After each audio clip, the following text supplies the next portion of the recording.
breaking news which is coming in right now. Let's go to the breaking developments which are coming in, and this is about the Arunachal crisis that we saw. Sources in the Ministry of Defence tell CNN News 18 that regarding the incident of the missing teenager, the army has contacted the PLA through established mechanism of hotline, informing that an individual who was collecting herbs and hunting has lost his way and cannot be found. So an official communication has been done. Assistance from PLA has been sought to locate the individual on their side and return him as per the established protocol. That's the word coming in via top sources in the Defence Ministry. Our Defence Editor Shreya with us on the broadcast. Good morning, Shreya. Tell us more about the protocol. What is likely to follow? Good morning to you, Anusha, and good morning to all our viewers as well. The protocol is this because this has happened multiple times in the past. The protocol is that a hotline is activated immediately after an incident like this happens between the local commanders, which is the PLA and the Indian Army, and the whereabouts of the missing person are asked for. That hotline was activated last night, and it has been acknowledged by the PLA, which means a message has been received by the PLA.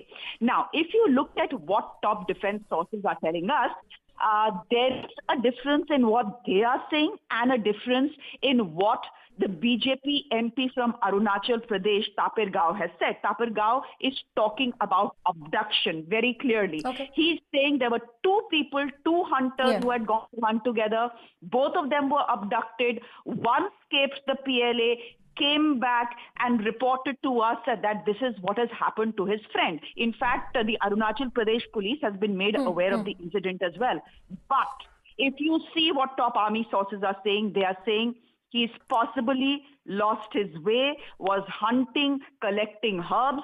And if you see him, if you spot him, if you have him, please return him to us. So top defense sources right now, jari of using the word abduction. Interesting there. Maha Siddiqui is also with us on the broadcast, our Foreign Affairs Editor. Good morning, Maha. What is the word you're picking up from the Ministry of External Affairs? Shreya is talking about an established protocol that exists. What will be the role of the External Ministry in this, and how soon can we get this person back? Anusha, as you have seen that the Ministry of External Affairs is equally involved in any situation of this nature, and it's not just the Defence Ministry that gets involved, but the procedure and the protocol, as Shreya has already pointed out, on the ground starts first. So there are inquiries being made, a hotline has been established, as Shreya pointed out, with the PLA for communication, after which the DGMO is going to investigate this matter and inform the Ministry of External Affairs as to exactly what has happened on the ground.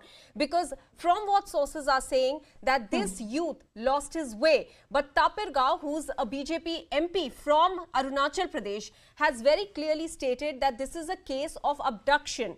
He has also made several other claims which are very startling in nature, saying that there are at least 3 to 4 kilometer long road that has been built by the Chinese on the Indian side, and this he's talking about is the Siang district, which is very much within India's territory. So this is a very big issue on which we will expect some word coming through as well from the Ministry of External Affairs, perhaps once they get a report from the ground from the DGMO level. Yeah. Niloy is also joining us on the broadcast. I'll go back to Maha once again. Niloy, first a word from you. Tell us what the reports are from the ground. What does the MP really have to say? And in the past, have we seen incidents like these? Well, Anusha, in 2002, a similar incident took place where 5 youths were missing, and they were all on a hunting spree. There were around 8 to 9 youths out there. A couple of them could actually come back. Initially, it was said that they lost way because it's a very difficult terrain alongside the China-McMahon line, the China border.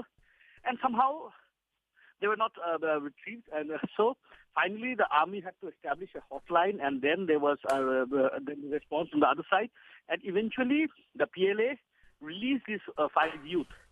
Now, this is on a similar track. The local district administration, the DC of Upper Siang, has said that this boy is indeed missing. So now abduction or not, whether, again, as Maha has said, that it is abduction or not, it is very in a preliminary stage to claim that. But definitely, yes, Tapirgaon, the BJP MP, has said so, and the Ninong Ering has backed. They said that it's not only in Upper Siang area, it's also this incursion and disturbances are also reported in areas like Anini, Mechuka, Tijit. All these points, they face this kind of problem. So definitely, yes.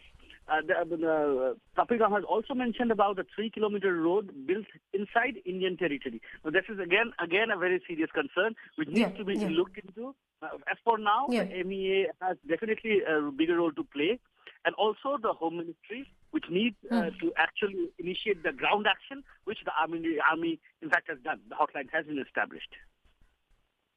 Okay. I'll take this question both to Shreya and Maha. But Maha, first to you. Niloy was saying that we have seen a similar incident sometime in early 2002 as well, when a situation like this emerged. But I want to get a holistic perspective.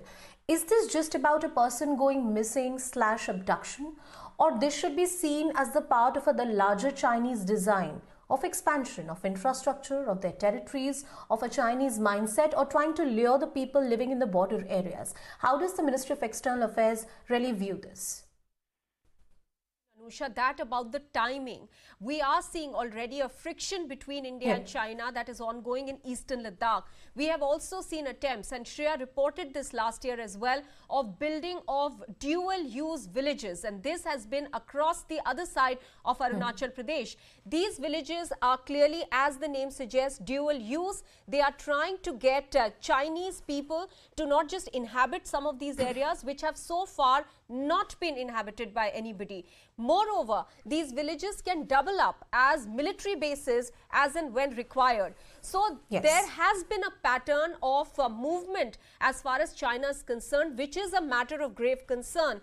As far as Arunachal is also concerned, we have seen, in fact, the Tibetans warning India that there is a 5 fingers of Tibet strategy of the Chinese, which means that Tibet and the 5 fingers of that include Arunachal Pradesh, which they want to take over. They believe that it is southern Tibet, as they call it.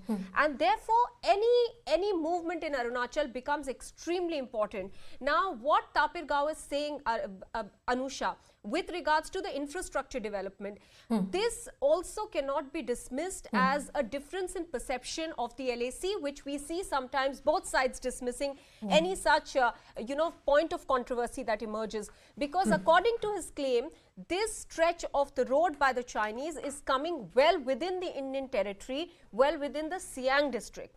And the abduction of these 2 boys, one of who came back to India and reported that the other is still in custody, becomes very important because it appears to be another provocation by China.